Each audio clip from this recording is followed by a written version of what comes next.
E aí, como é que eu vou ter a classificação dos recursos? Vistos os princípios, os recursos vão se classificar quanto à extensão da matéria, quanto à finalidade, quanto ao objeto, quanto à fundamentação e quanto à interposição, tá? Bom, vamos lá. Quanto à extensão da matéria, eu posso recorrer de todos os fundamentos da decisão, né? Tudo que tem na decisão, ou seja, o meu recurso vai ser total, ele está impugnando totalmente aquela decisão, ou eu posso concordar com parte e atacar parte.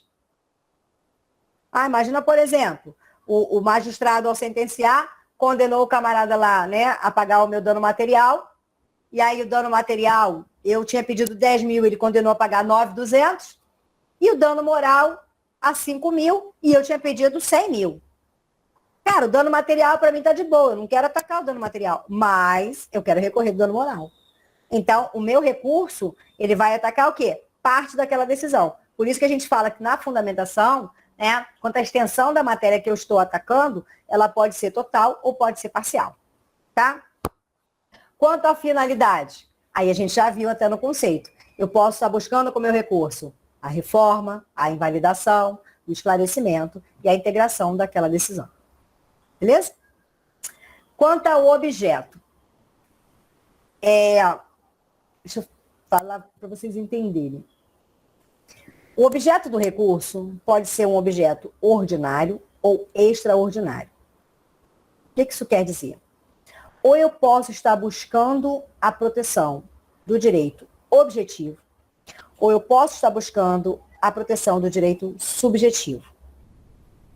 Existem recursos. O que é o direito subjetivo? São os fatos.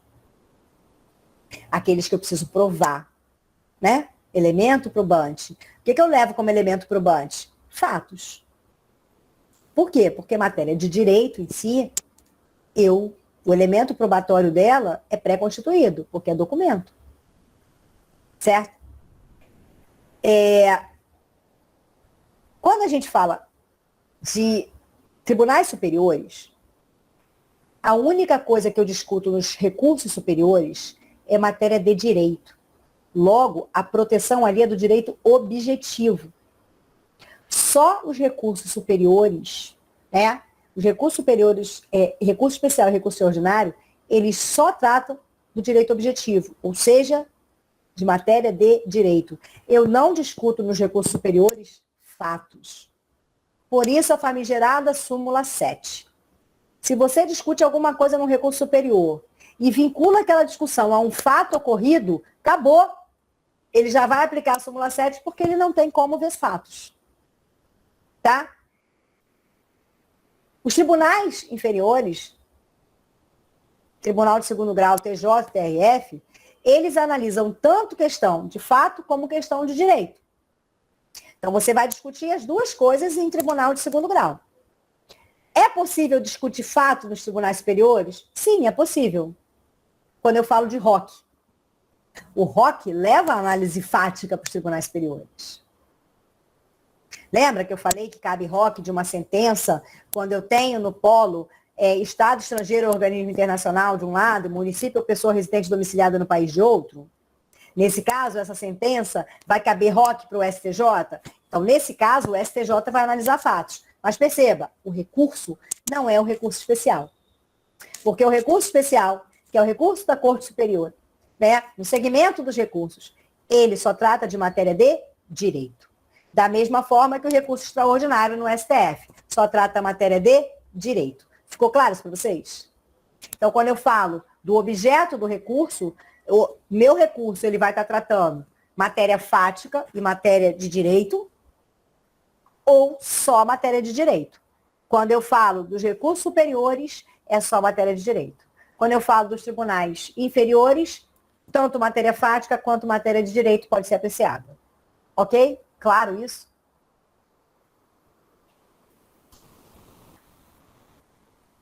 Quanto à fundamentação, o recurso pode ser de fundamentação livre e fundamentação vinculada.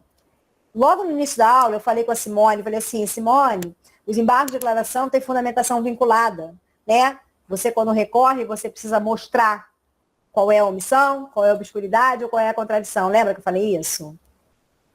O que acontece? alguns recursos você vai poder trazer vários assuntos dentro dele. O recurso com a fundamentação mais livre que a gente tem é a apelação. Você, inclusive, pode levar fatos novos na apelação. Mas alguns outros recursos, eles são de fundamentação vinculada. Vinculada a quê? Àquilo que a lei define, àquilo que a lei determina. Então, quando eu falo de embargo de declaração, a fundamentação dele é vinculada. Porque o único momento que você pode opor embargo de declaração é quando a decisão tem uma omissão, que você precisa apontar, ou uma obscuridade, que você precisa apontar, ou uma contrariedade, que você precisa apontar. Entenderam? Da mesma forma que os embargos de divergência. É a fundamentação vinculada. Por quê? Porque você trabalha com a divergência interna daquele tribunal. Então, você tem que analisar, né? Você tem que pontuar qual é a divergência. Inclusive, fazendo um quadro analítico dessa divergência. Senão, o seu recurso não tem a fundamentação específica e o seu recurso não vai ser conhecido. Ficou claro isso para vocês? Faz sentido?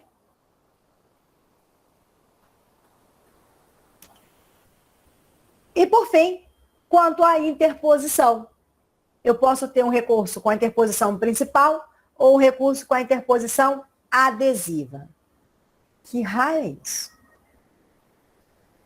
Na doutrina, vocês vão escutar muito falar de recurso adesivo, mas vamos primeiro entender. Quando uma decisão é proferida, é publicado, né, aquela decisão, e você toma ciência naquela publicação, e aquela publicação é o marco inicial para a contagem de prazo. Então, isso significa o quê? Que no momento em que você toma aquela decisão, que ela é publicada, ali eu tenho o marco inicial para, se eu quiser, recorrer daquela decisão.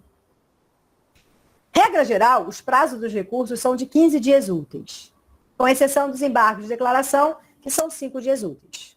Tá?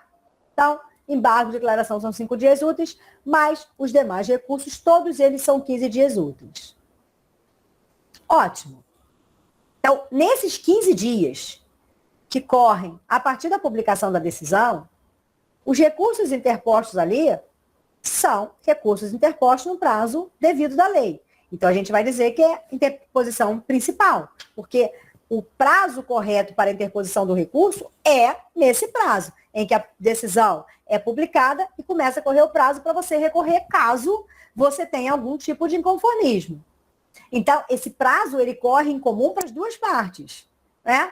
Tanto para quem ganhou parte, como para quem perdeu parte, nesse caso, sucumbência recíproca, né? É o prazo comum para os dois lados, os dois polos do processo, poder recorrer. Então, digamos, o Darcy ajuiza uma demanda em face da Regina. E aí ele pede 100 mil de indenização. E a Regina não quer pagar nada. Aí o juiz vai e condena a Regina a pagar 40 para o Darcy. Perceba, o Darcy ganhou? Ganhou 40. Perdeu? Perdeu 60. A Regina ganhou? Ganhou 60, porque ela não tem que pagar 60. E ela perdeu o quê? 40.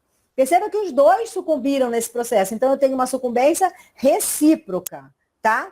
O prazo, quando corre para recurso, corre para os dois. Então, os dois podem recorrer nesse prazo que a lei fixa. Ok? Até aqui? Só que, em alguns casos, o legislador deu uma outra oportunidade para a parte recorrer. Tá? Ou seja, ele vai recorrer num outro momento. E esse outro momento, que ele autorizou a parte recorrer, a gente vai falar que é uma interposição adesiva. E aí tem algumas regras, porque eu só posso recorrer de forma adesiva se tiver ocorrido sucumbência recíproca. E em que momento eu vou recorrer? No momento que eu for intimado para apresentar contra-razões. No momento que eu for intimado, no momento em que, por exemplo, nesse caso aí, né? A Regina perdeu 40, a Regina achou que ia perder 100. Perdeu 40, ela tá feliz da vida, tá tranquila. Ela falou, 40 eu pago.